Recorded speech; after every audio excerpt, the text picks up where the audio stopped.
50% अधिक लोकसंख्या ही ओबीसी समाजाची आहे आणि जेव्हा आपण ओबीसी म्हणतो त्याच्या दुसऱ्या बाजूला या देशाच्या निर्मितीमध्ये सर्वात मोठं योगदान अर्थात या 50% वर्गाचं आहे।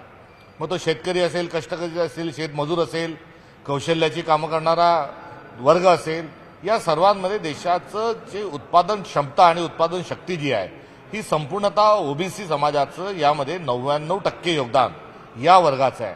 आणि हा एवढा मोठ्या प्रमाणावरचा जो वर्ग आहे हा सामाजिक, आर्थिक आणि राजकीय स्वरूपाचा कुठेतरी उपेक्षित राहिला आहे। अशा प्रकारचं जे वास्तव आहे आज ते वास्तव राहुल गांधी यांनी स्वीकारलं आणि स्वीकारत असताना आगामी काळात याच्या काय नेमकेपणाने उपाययोजना असतील हेही आजच्या संमेलनाच्या निमित्तानं त्या ठिकाणी अधोरेखित झालं। त्यामुळे आजचं संमेलन हे संमेलन नव्हतं तर ओबीसींच्या एकंदरीत वाटचालीकरता नवे तर ओबीसींच्या संघर्षात इतकंच नाही तर ओबीसींच्या इतिहासात आज सोनेरी पान म्हणजे आज तालकटोरा या ठिकाणी संपन्न झालेलं जे संमेलन होतं एक सोनेरी पान होतं। आणि आगामी काळात हा आजचा जो मैलाचा दगड या ठिकाणी जो गाडण्यात आलेला आहे हा ओबीसींच्या एकंदरीत सर्व परिस्थितीमध्ये परिवर्तनाची ही नांदी ठरेल आणि आजचा कार्यक्रम हा येणाऱ्या 50-100 वर्षाकरता हा संदर्भ म्हणून वापरला जाईल। आज प्रत्येक कार्यकर्ता हा उत्साहित आहे आणि यासोबतच राहुल गांधींनी आज ओबीसी कार्यकर्त्यांना काँग्रेसच्या हा स्पष्ट संकेत आणि संदेश दिलाय की पक्ष ताब्यात घ्या। हा संदेश देखील आज सविनय आणि अत्यंत प्रेमाने राहुल गांधींनी दिलेला आहे। आज इथला कार्यकर्ता हा उत्साहित आहे। त्यांनी अत्यंत स्पष्ट स्वरूपात वैचारिक मांडणी केलेली आहे, पक्षाला निर्देश दिलेले आहेत आणि हा परिवर्तनाची एक नांदी आहे। एवढंच आजच्या संमेलनाच्या यशाच्या आणि अभिनंदनाच्या निमित्तानं म्हणू इच्छितो। पक्ष ताब्यात घ्या म्हणजे आता सध्या पक्ष कोणाच्या ताब्यात आहे? पक्ष ताब्यात घ्या याचा अर्थ पक्ष दुसऱ्या कोणाच्या ताब्यात आहे असं नव्हे तर पक्ष ताब्यात घ्या हा स्पष्ट स्वरूपामध्ये कार्यकर्त्यांना आणि जो कष्टकरी जो वर्ग आहे, जो ओबीसी वर्ग आहे, या सगळ्यांना राजकीय प्रक्रियेमध्ये आपण उत्साहाने सहभागी व्हा अशा स्वरूपाचा त्यातला आशय आहे। सर, काँग्रेसला जालन्यामध्ये एक मोठा झटका बसणार आहे असं समजतंय। काँग्रेसचे जे प्रदेश उपाध्यक्ष आहेत माजी आमदार कैलाश गोरंट्याल ते भाजपच्या वाटेवर आहे आणि भाजपच्या बड्या नेत्यांच्या संपर्कात आहे असं समजतंय। काँग्रेस हा तळागाळातील कार्यकर्त्यांच्या भरोशावर उभा ठाकलेला पक्ष आहे। मी म्हणणारे जे काही प्रवृत्ती आहेत हे गाडीखाली चालणारा एक जसा एक म्हण म्हणतात गाडं मीच ओढतोय अशा प्रकारची काही वृत्ती प्रवृत्ती आहे। मात्र असे लोक या ठिकाणी जात असताना नवीन कार्यकर्त्यांना एक संधी मिळते आहे तर दुसऱ्या बाजूला काँग्रेस पक्षामध्ये असे कितीही लोक सोडून गेल्याने कुठलाही परिणाम होणार नाही। दुसरीकडे ही शुद्धीकरणाची ही प्रक्रिया आहे असंही म्हटल्यास चुकीचं आणि वावगं ठरणार नाही। ज्यांनी भरभरून घेतलं, ज्यांनी सत्ता उपभोगली, आता ते भीती आणि लालचेपोटी जर दुसऱ्या कोणत्या पक्षात जात असतील तर त्यांच्या नेतृत्वाची त्यांची क्यू करायची वाटते आणि अशांच्या जाण्याने आमच्या पक्षाला कुठलाही काही फरक पडणार नाही। सामान्य कार्यकर्त्यांच्या भरोशावर काँग्रेस पक्ष हा देशभरात उभा ठाकला आहे। राजघटनेच्या प्रस्तावातून समाजवादी आणि धर्मनिरपेक्ष शब्द हटवण्याबाबत चर्चा खूप होत होती। यात केंद्रीय कायदा मंत्री जे आहेत अर्जुन मेघवाल यांनी केंद्र सरकारची सध्या कोणतीही योजना किंवा हेतू नसल्याचं स्पष्ट केलंय। तुम्ही कसं बघताय? मुंह में राम आणि बगल में छुरी आहे ही भाजपची प्रवृत्ती आहे। ते बोलतात एक करतात एक, यांच्यावर अजिबात विश्वास कोणीही ठेवू शकत नाही।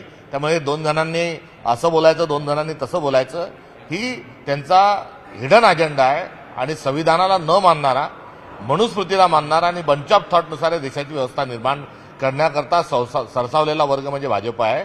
आणि यांच्या हा जो सर्वधर्म समभावाचा जो शब्द आहे हा जातीवाचक नाही, हा धर्मवाचक नाही तर त्याच्या पलीकडे हा स्त्री पुरुष समानतेचा आहे, सर्व भाषांना समान दर्जाचा आहे, भारतातल्या विविध भौगोलिक परिस्थितीत राहणाऱ्या सर्वच प्रांताचे लोक ही एकसारखी आहे असा त्यांचा आशय आहे। मात्र हाच आशय त्यांना बदलायचा आहे। आपण बघता की मराठी हिंदी वाद हा सेक्युलरिझमच्याच व्याख्येच्या अनुषंगाने आपण जर बघितला तर अनुसूची 8 मधल्या 22 भाषा या सर्व एक आहे हा त्यातला संदेश आहे। त्यांना या देशामध्ये पुन्हा अस्पृश्यता आणायची आहे, स्त्री पुरुष जी समानता आहे ती त्यांना लयास न्यायची आहे। करिता त्यांना समाजवाद आणि धर्मनिरपेक्ष हे दोन शब्द भारताच्या संविधानातून काढण्याचा त्यांचा डाव आहे। Sir, Shrikant Shinde medical foundation जे सडनली अंडर स्कॅनर आला आहे संजय राऊत यांनी शिंदे आणि पिता पुत्रांवर गंभीर आरोप करताना हे सांगितलंय की राज्यात 800 कोटींचा रुग्णवाहिका घोटाळा, 600 कोटींनी टेंडर वाढवून हे पैसे कुठे ना कुठे श्रीकांत शिंदे फाउंडेशनला दिले गेले. मागच्या काळात इलेक्ट्रॉल बॉन्ड जसे आले होते तसा आता मेगा इंडस्ट्रीचे मेगा बॉन्डच्या शीर्षकाखाली असे अनेक घोटाळे हे सुरू आहेत. आणि भाजप जे आहे हे मित्रपक्षाला अडचणीत आणण्याकरता अशी सगळी जी माहिती आहे ही माध्यमांकडे देत आहेत. त्यामुळे राष्ट्रवादी, अजितदादा पवार आणि शिंदे शिवसेना या दोघांनी एकदा भाजपकडून एवढी माहिती बाहेर कशी फेकल्या जाते, पेनड्राईव्ह बाहेर कसे येतात, वेगवेगळ्या स्कॅन्डल कसे बाहेर येतात आहे या संदर्भात त्यांनी जाब विचारला पाहिजे. मात्र आगे देखो क्या होता है. ठीक. पंतप्रधान नरेंद्र मोदी यांनी 4,078 दिवस झालेले आहेत आणि इंदिरा गांधी यांनी 4,000 प्राईम मिनिस्टर पदावर होते. आता कम्पॅरिझन केलं जात आहे की इंदिरा गांधींचा कार्यकाल आणि मोदींचा कार्यकाल, कसं तुम्ही बघता या दोघांच्या कार्यकाळाकडे? बोलायचा भात आणि बोलायचीच कडी अशा स्वरूपाचा हा कार्यकाळ हा राहिलेला आहे. देशाच्या पहिले पंतप्रधान पंडित जवाहरलाल नेहरू यांना फाउंडर ऑफ द नेशन ही उपाधी मिळाली आणि त्याचं मोठं योगदान देशाच्या जडणघडणमध्ये आहे. तर दुसऱ्या बाजूला लाल बहादूर शास्त्रींना आपण मूर्ती लहान पण कीर्ती महान अशा स्वरूपाचं एक मोठं काम करणारा एक तळागाळातील माणूस म्हणून लाल बहादूर शास्त्रींकडे आपण बघतो. नंतरच्या काळामध्ये इंदिरा गांधींना आयर्न लेडी, एका पाकिस्तानचे 2 देश करणाऱ्या, बँकाचं राष्ट्रीयकरण करणाऱ्या, ऑइल कंपनीचं राष्ट्रीयकरण करणाऱ्या आणि मूलभूत स्वरूपाच्या या देशाला एक बहुजनांपर्यंत घेऊन जाणारा एक इंदिरा गांधींचा एक ठसा आहे, ज्यांना आपण आयर्न लेडी म्हणतो. तर राजीव गांधी जे आहेत हे राजीव गांधी 21व्या शतकात आपल्याला सन्मानाने पाऊल ठेवणारा आणि एक जाज्वल्य स्वरूपाचं राष्ट्र उभा करणारा, इन्फॉर्मेशन टेक्नॉलॉजी आणणारा, इंटरनेट आणणारा, सत्तेचं विकेंद्रीकरण करताना 73-74 दुरुस्ती आणणारा असा सालच, प्रामाणिक आणि एक जाणता माणूस म्हणून राजीव गांधींची ओळख ही आपल्या देशामध्ये आहे. त्यानंतरच्या नरसिंहरावच्या कार्यकाळात मनमोहन सिंग अर्थमंत्री असताना आपल्या देशाची अर्थव्यवस्था ही उभारी देण्याचं काम आणि आंतरराष्ट्रीय स्तरावर देशाचे हितसंबंध जोपासत असताना आंतरराष्ट्रीय एक ख्याती आणि आपली अर्थव्यवस्थाला उभारी देणारं असा कार्यकाळ हा त्यांचा राहिलेला आहे. नंतरच्या काळात अटल बिहारी वाजपेयी साहेब जे आहेत हे अत्यंत सभ्य, सौम्य, सामंजस्य अशा प्रकारचा एक राजकारणी म्हणून देशाजवळ त्यांची ओळख आहे. कविमानाचा पंतप्रधान अशी त्यांची ओळख आहे. तर नंतरच्या काळात दस्तरखुद मनमोहन सिंग यांनी तर अनेक आयाम ही वेगवेगळ्या आयामावर आपल्या देशाला घेऊन गेले. अन्न सुरक्षा कायदा, रोजगार हमीचा रोजगार योजना, त्यानंतर शिक्षणाच्या संदर्भात शिक्षण हक्क कायदा, राईट ऑफ एज्युकेशनच्या सोबत राईट ऑफ इन्फॉर्मेशन, त्यानंतर वन हक्क कायदा, असे अनेक कायदे आणून या देशाला मजबूत करण्याचं काम हे मनमोहन सिंगांनी केलं. या सगळ्यांच्या सोबत जेव्हा मोदींच्या कार्यकाळाचा जेव्हा आपण विचार करतो तेव्हा त्यांना काय विश्लेषण द्यावं, तर दुर्दैवाने त्यांना, कारण ते आम्ही विरोधी जरी असलो तर ते माझ्या देशाचेही आमचेही पंतप्रधान आहेत, मात्र त्यांचं काय योगदान आहे, त्यांच्या योगदानाच्या संदर्भामध्ये अंधभक्त काय बोलतात हा विषय निराळा.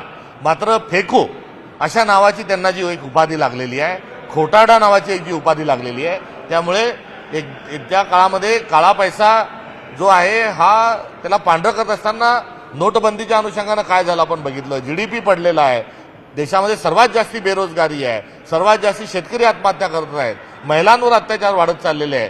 त्यामुळे एक फेकू नावाचा एक शब्द हा त्यांच्या कारकिर्दीत लागलेला आहे.